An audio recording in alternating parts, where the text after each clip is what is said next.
I think it's also lack of knowledge and understanding. I almost feel like business owners don't realize that the 401k is costing them out-of-pocket money. And management fees that come out of their employees' portion, right? Like, why should they care about that?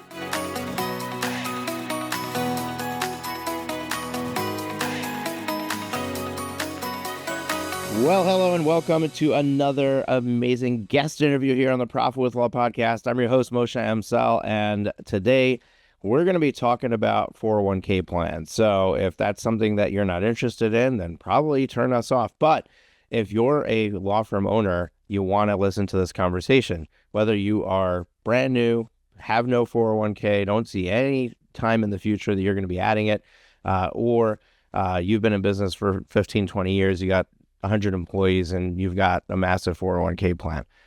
There's going to be a great conversation here because we've got Paul Sippil. Paul Sippil is a 401k forensic consultant. Don't know what that is. We're going to ask him. He focuses on uncovering excessive fees and sometimes even outright fraud in the retirement plan industry. Paul has a YouTube channel called Paul Sippil. It's spelled Sippil. We'll link that up in the show notes of this episode. And at the end of the show, we'll give you his web address as well if you want to go and check him out or have a further conversation with him. Paul, welcome to the show. Thank you. It's great to be here. So I like to start with something easy. And in this case, we think of somebody who calls themselves a 401k forensic consultant that you probably walk around with a pocket protector and, whatnot. Sounds really geeky. I'm an accountant. I can make fun of stuff like that, right? But tell us, how in the world did you get into this? Like, give us the short journey of, what transpired that had you doing 401k forensic consulting? Well, first of all, I've never actually had a pocket protector. I want to make that clear for the whole audience. But I also do describe myself as a recovering CPA. So I wanted to add that as well before I answered the question. But I got into this, and I'll give the succinct, brief version. As a result of a conversation I had about 20 years ago with a colleague who was actually pretty geeky, even more so than me, but I really appreciated that about him.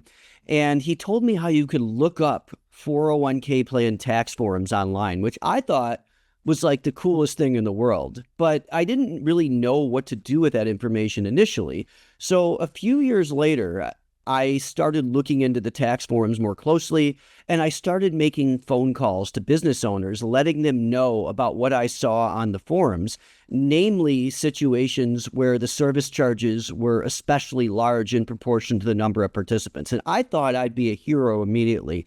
They would just be so grateful that I would be pointing out this information to save them all this money and to save them from all this heartache and all this financial abuse that was going on. But what was actually happening was not what I thought.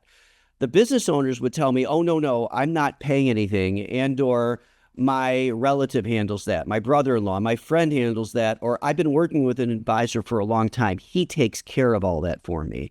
And it was those types of responses that helped me understand just how much of a lack of transparency there was in the industry. And I was with a firm as a 1099 employee, and I was also making critical remarks of one of the large record keepers by the name of John Hancock, who was involved in excessive fee lawsuits. And my firm got wind of the emails I was sending out about these lawsuits, probably because John Hancock was not happy with me. And they informed me that I could no longer make critical remarks of John Hancock because they had a relationship with them as one of the approved record keepers that we could recommend. So long story short, that was how I got into the industry, and that was what prompted me to go off on my own, much like an independent journalist that leaves a large media company. I went off on my own as an independent registered investment advisor, and I quickly started calling myself a forensic 401k consultant due to the need to investigate so much of what was going on in the industry that people didn't understand. I love that story because, at the end of the day, we look at like, why did we start what we were doing? Why did we get into it? And, you're on a mission, right? Like, I mean, heck, let's just show everybody what John Hancock is really made of. And, like all the other, abusive companies out there. And you call it lack of transparency, right? But it's really like, I think it's also lack of knowledge and understanding. I almost feel like business owners don't realize that the 401k is costing them out of pocket money, right? And management fees that come out of their clients, their employees' portion, right? Like why should they care about that? So, and I think that's probably a good place to start this discussion is like, so what should firm owners be thinking about or looking at? I mean, what are we talking about? Because, I mean, when, if I look at let's say a $3 million law firm, right? Their 401k costs are minimal. Like, even if they're doing some dollar matching to their employees or whatever, it's a really small portion of their overall expenses. It almost feels like this is a lot more work than necessary to try to save some money. And you told me in the green room that like saving $250 from somebody who doesn't have $250 is huge. That's true. And maybe a lot of our listeners don't have money to throw around, but at the same time, there's a lot of other places where they have big holes that they're leaking money from. How do they determine whether this is something they should be focusing on, and where do you even start? Where do we even start this conversation? Yeah, it does make sense. And I get this a lot when I talk to business owners, and this isn't just law firm owners. Well, I've got bigger fish to fry. The 401, no one's complaining about the 401k. It's not costing me anything because remember, typically the costs are zero to the firm. The big expenses, and I'll get into that $250 fee in a bit, but the big expenses are these asset-based charges based on a percentage of the overall account value that are absolutely enormous, but they don't cost the firm directly if they're paid by the participants. So let's use a $3 million plan as an example. Let's use a law firm with 10 or 20 people. Not that many, at least not that many in terms of how much services is required for a 401k plan. I've seen many cases for a $3 million plan where the expenses are about 30 grand a year. Now, what does that mean? Is 30 grand a little bit? Is that a lot in terms of the aggregate record keeping, administration, custodial, and advisory fees? For a plan with 10 or 20 people, that's an enormous amount of money, and it should cost a lot less. In fact, if there even is a financial advisor on that plan, that financial advisor should get paid based on the amount of time that they're spending, just like any other service professional would. And maybe $4,000 or $5,000 a year, if that, would be a reasonable fee. And that would be a reasonable record keeping fee and an administration fee too for a small record keeper and administrator, or a very large one that's charging based on how much work they're actually doing as opposed to an asset-based fee. But what gets even more interesting is the fact that the American Bar Association has a retirement funds program. And that program allows you a limited number of choices that have kickbacks built in to the funds, basically cost of the funds that include record keeping, administration, custodial, and advisory fees. But you can avoid all those costs if you set up what's called a self-directed brokerage account. And that's potentially tens of thousands of dollars a year, and opening yourself up to an unlimited range of investment options. And the only costs you have to pay are an indirect cost based on the fact that you have to have at least $2,500 in one of those core funds.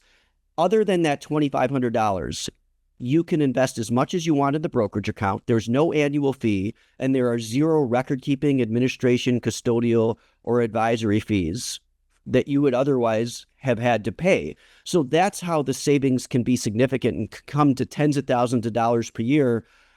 But that's out of the participants' accounts. And those fees are not tax deductible when you have a participant fee. But if the firm pays the fees, which wouldn't be that much if the firm is paying an advisor, because the advisor would have to negotiate a fee with the firm and directly billing them.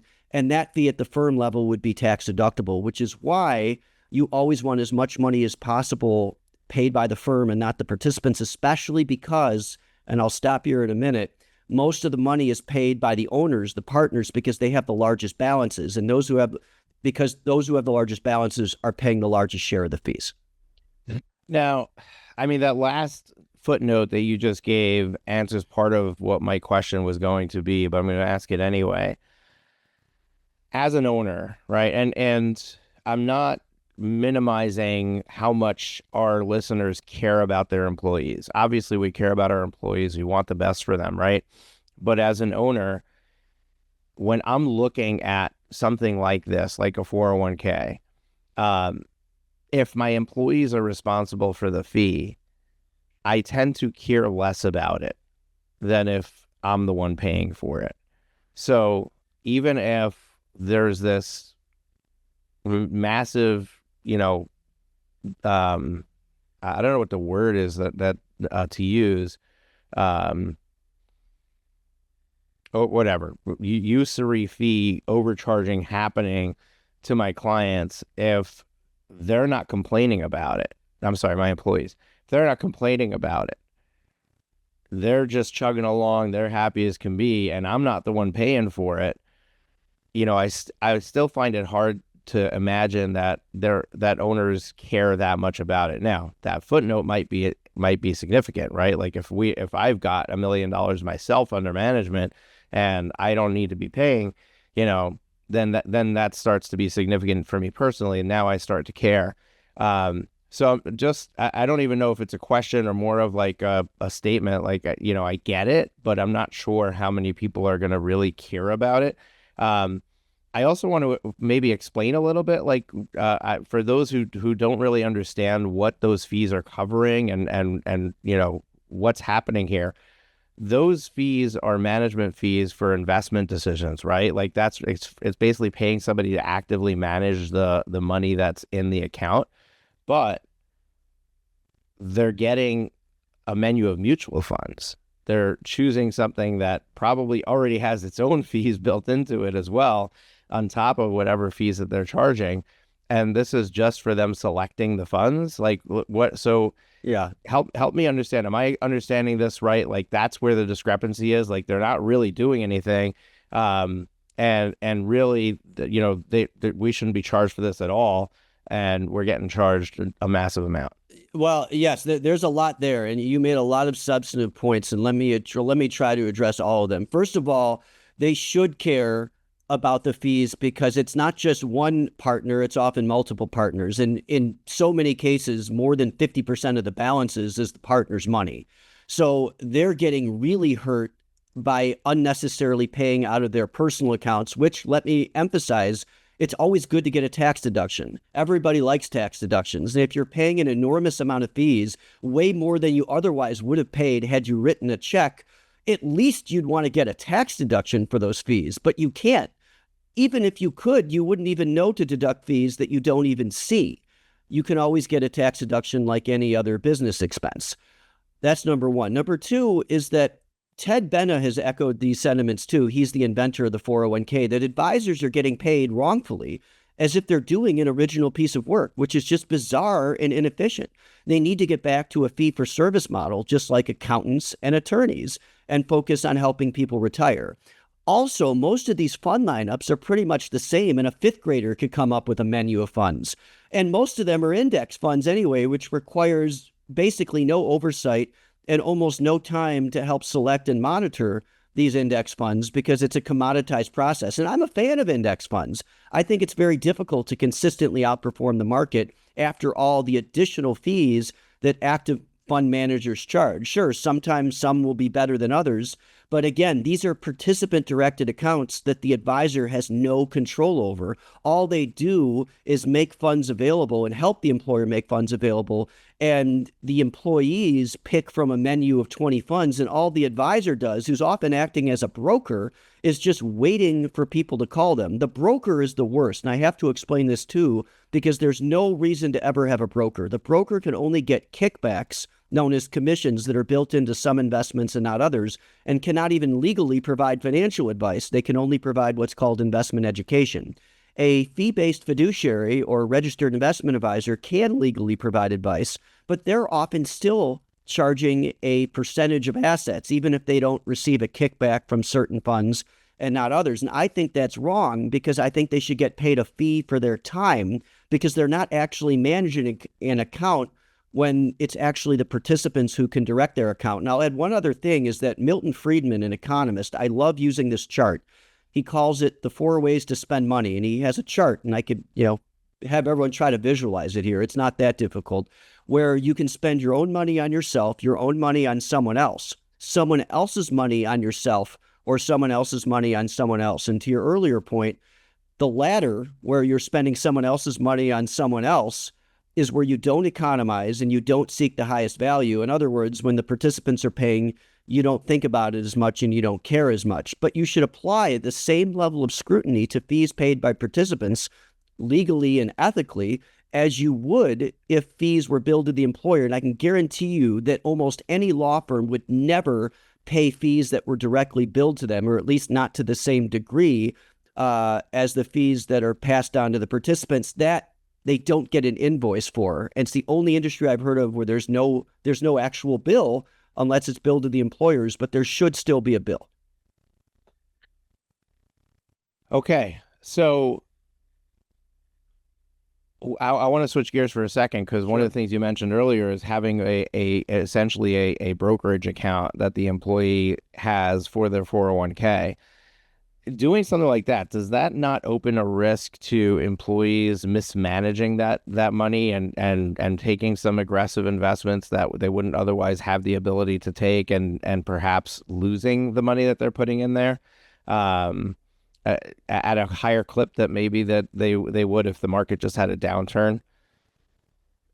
Potentially. It can go both ways too, because there's also investments that, like certain types of commodities, that I think are very important to have as a diversifying tool that could actually help you diversify much better than you otherwise would have been able to do had you been stuck with only picking one of the core options that don't have those options available. But yes, there are risks that someone could buy a Bitcoin fund, for example. I mean, it doesn't always go down, but it could go up too. But yeah, certain investments that wouldn't otherwise be available in one of the core investment options could be available and could be chosen, yes. But that doesn't necessarily mean the employer is liable for the participants' decisions, as long as the employer follows a prudent fiduciary process and discloses everything about the self-directed brokerage account.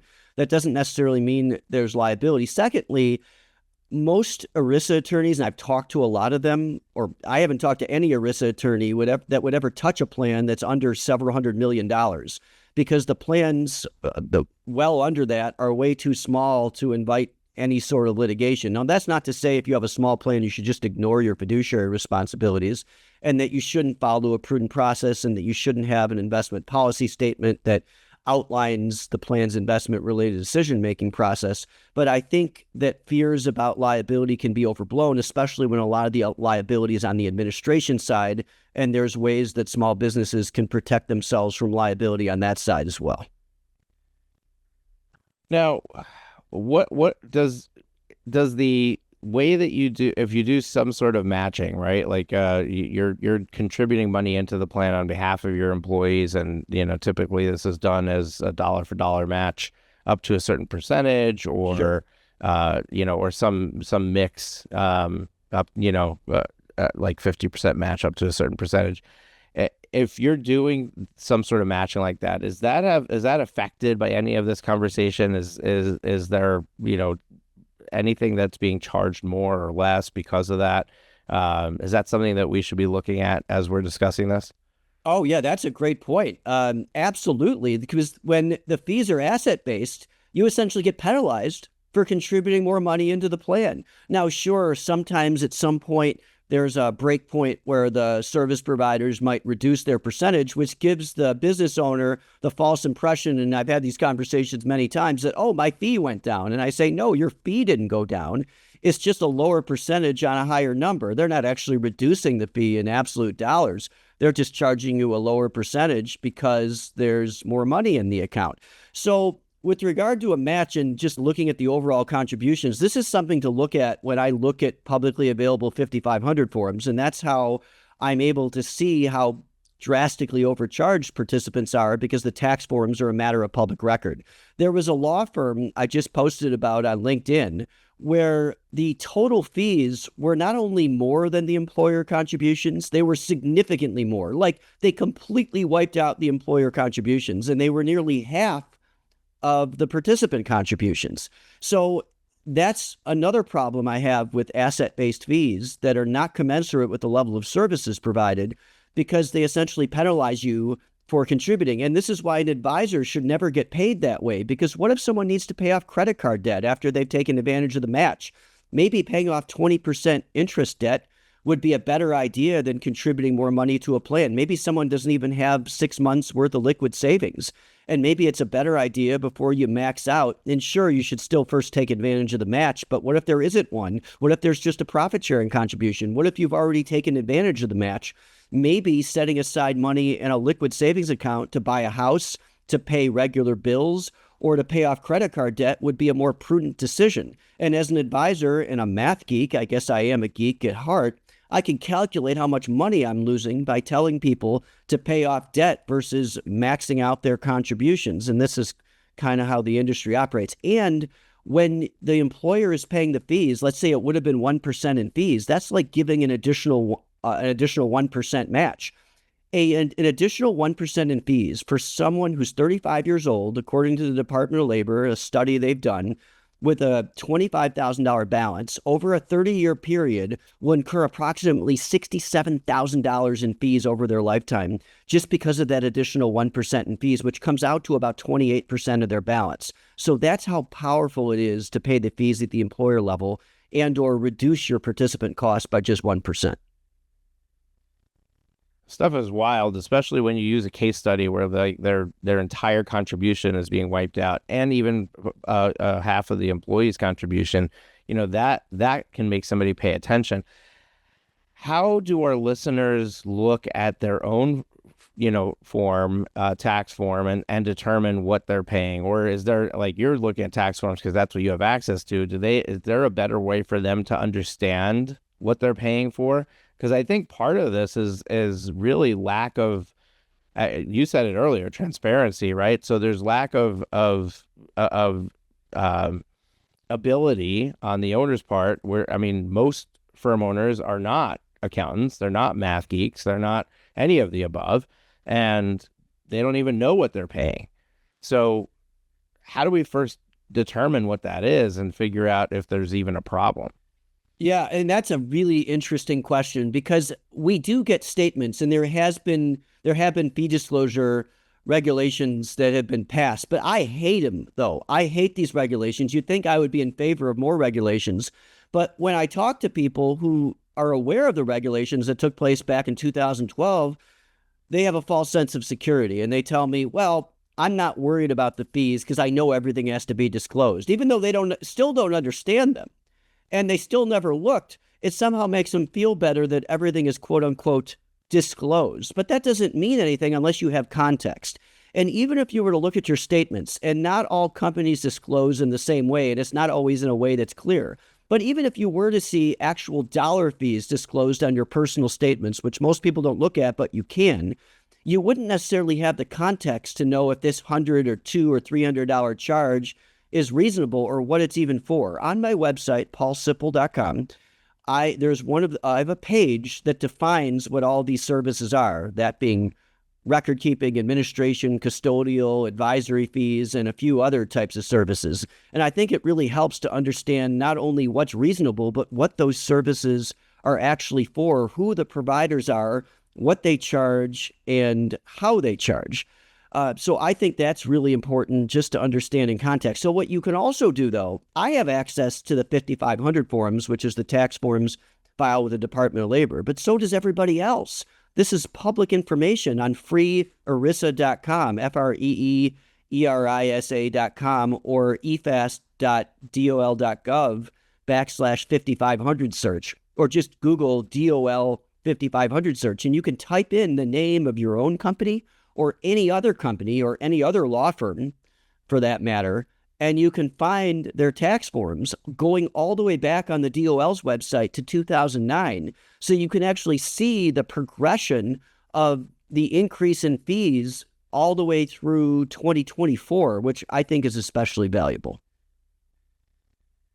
I'm checking it out right now. So I'm distracted on freearista.com. That's good. If you're going to be distracted, let it be for that reason. That's it's valuable information. And let me add that even if you don't call me, I'm not telling you everyone to, oh, you got to use me. And the only reason to use an advisor, which in many cases people don't need one, is if you're actually requiring ongoing advice from for the participants, like, should I put my money in a Roth or traditional 401k? How do I do a budget? Which investment should I select? At the employer level, which investment should be made available? How do I use the record keeper's retirement plan calculator?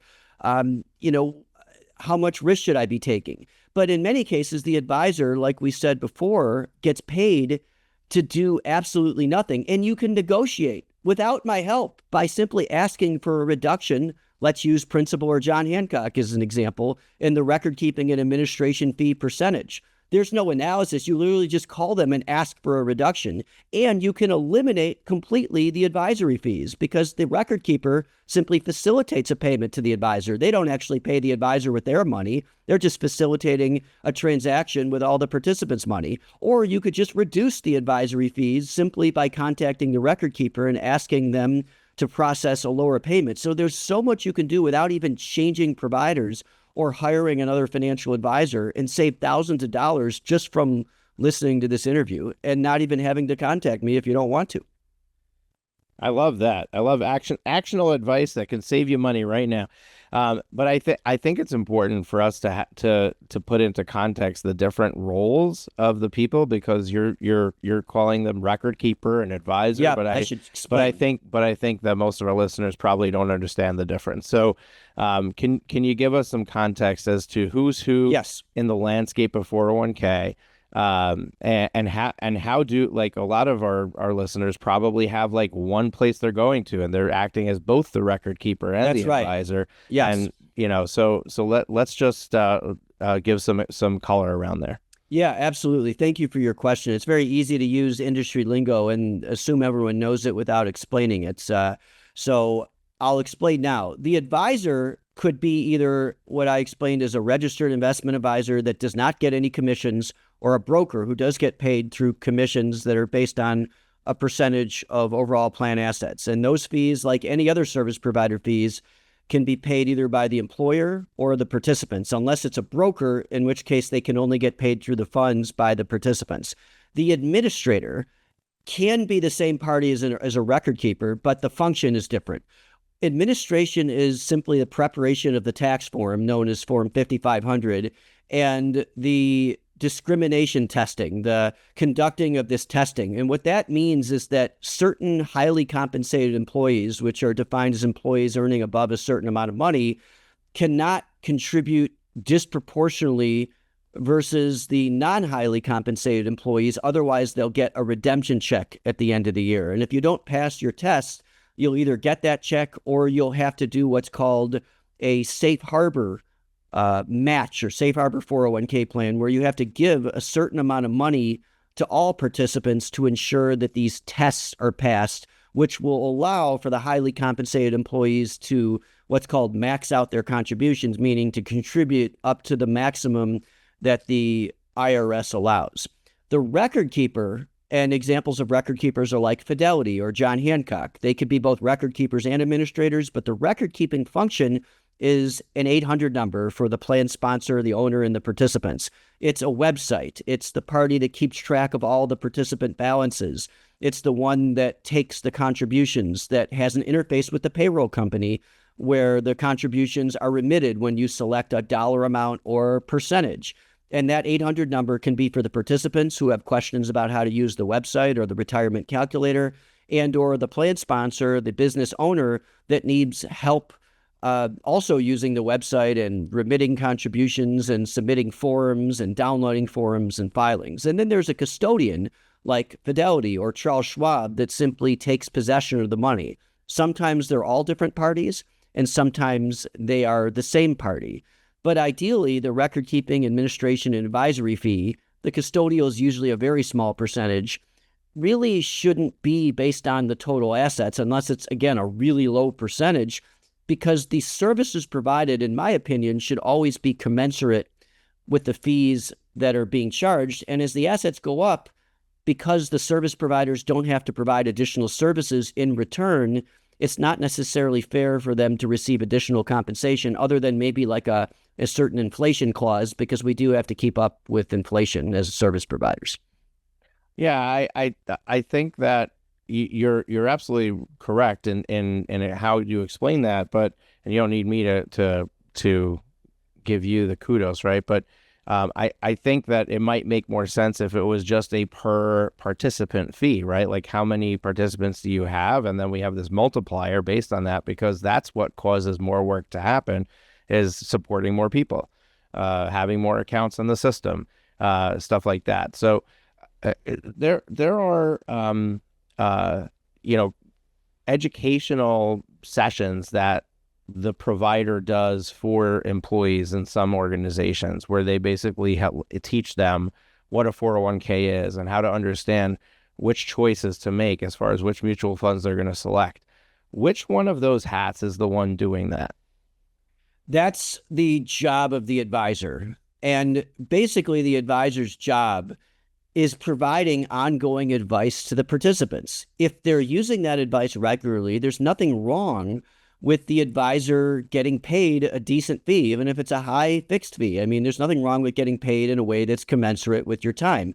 And yes, not only helping select and monitor investments, which isn't no work, but it's not that much work, is the job of the advisor, along with helping participants choose those investments. Should there be target date funds, those like 2030, 2040 funds some people have heard of, which are mutual funds that are based on a year in which a participant is going to retire.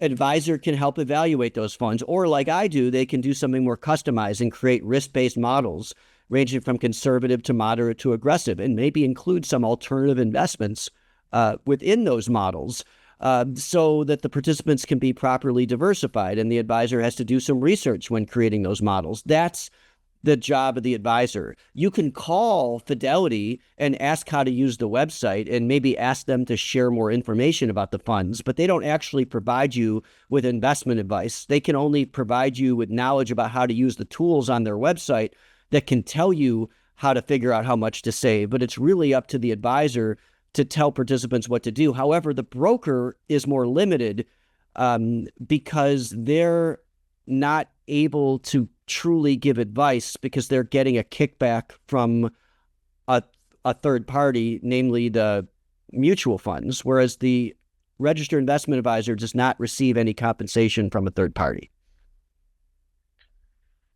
This is all very interesting and confusing at the same time. So Yes. let's turn this around and ask just one final question, and we'll turn into the wrap up of this episode. For somebody who wants to revamp, get a fresh start, or they're deploying a 401k for the first time, understanding what we now understand based on your explanation of all the different roles and what their responsibilities are and how their fee structure should be, what is the step-by-step process somebody should take to set this up correctly so that they are paying the right fees commensurate with what is being provided, and they are giving their employees the best opportunity as far as the investment landscape goes? Obviously, there's got to be a good path forward. What does that path forward look like? Well, I should also talk about service level and technology too. And of course, we've talked a lot about the fees, and you want to understand the provider's fee structure, and you want to be aware that you can pay those fees at the employer level. But there's some other features to think about as well, such as payroll integration. This is something that happens at the administration level, where there can be something called 180 or 360 payroll integration. The 360 is the most all-encompassing, where when participants select a contribution amount, there's no manual processing that employer has to do. Everything is automated. And automation is good because we don't want to have to spend, as administrators of plans or business owners, a whole lot of time in handling these day-to-day operations when we have a firm to run. And that doesn't mean, therefore, that you always want to select the absolute cheapest plan. You want a service provider that's competent, that has a long track record, that actually has a rep where instead of an 800 number, which is usually good, but that's not always perfect, where instead of having to always call a different person or to always email a different person, it's nice when you get an actual individual human being assigned to your account, because a lot of these rules and regulations can get complicated to comply with.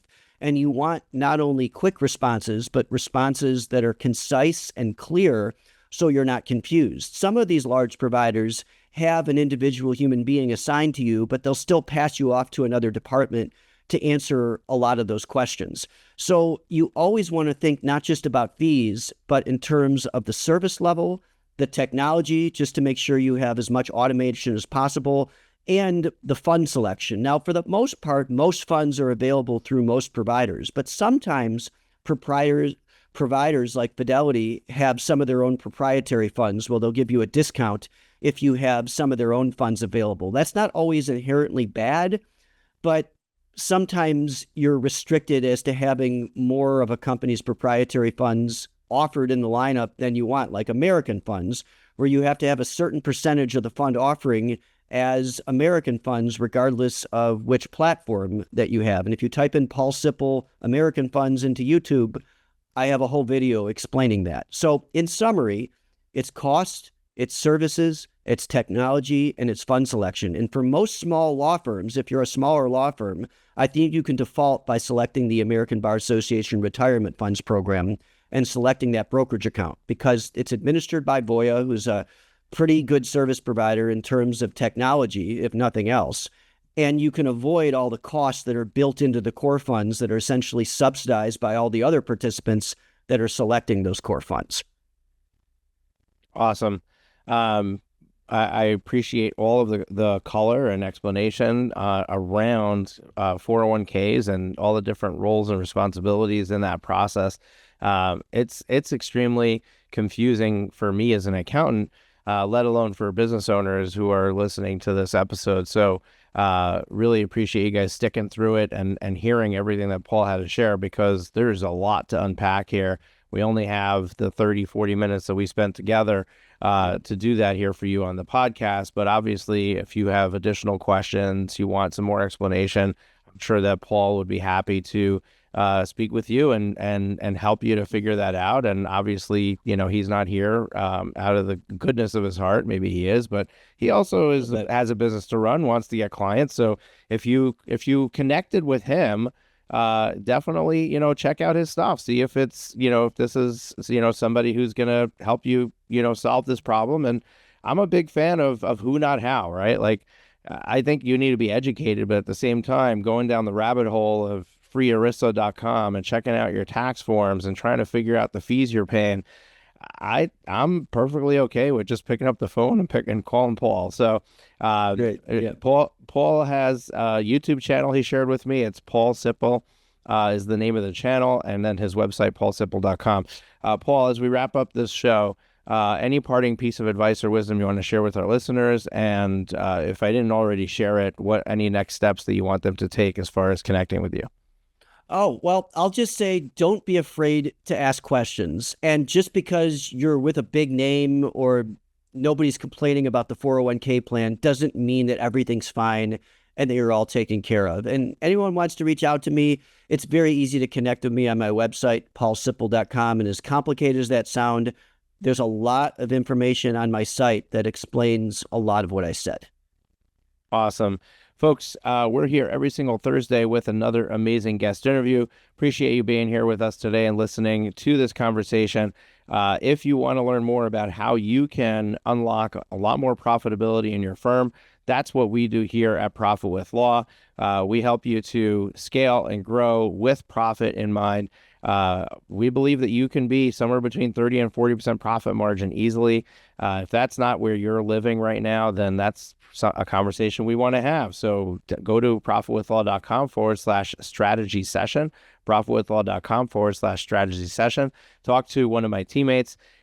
They will help you to unlock and uncover what it is that you're trying to create, how to get there with removing all the obstacles in your way, and being able to unlock that max profitability for your firm, which might include having a conversation with Paul Sippil about your 401k fees. But there's a lot of other opportunities out there for us to help you to unlock and unleash that profit margin. And why would you work so hard to build what you're building without also reaping the benefits that could come with it, right? So if you've already built to this level, you may as well unlock that profit margin as well. So profitwithall.com/strategy session. We'll see you on that call. Take care. We'll see you next Thursday.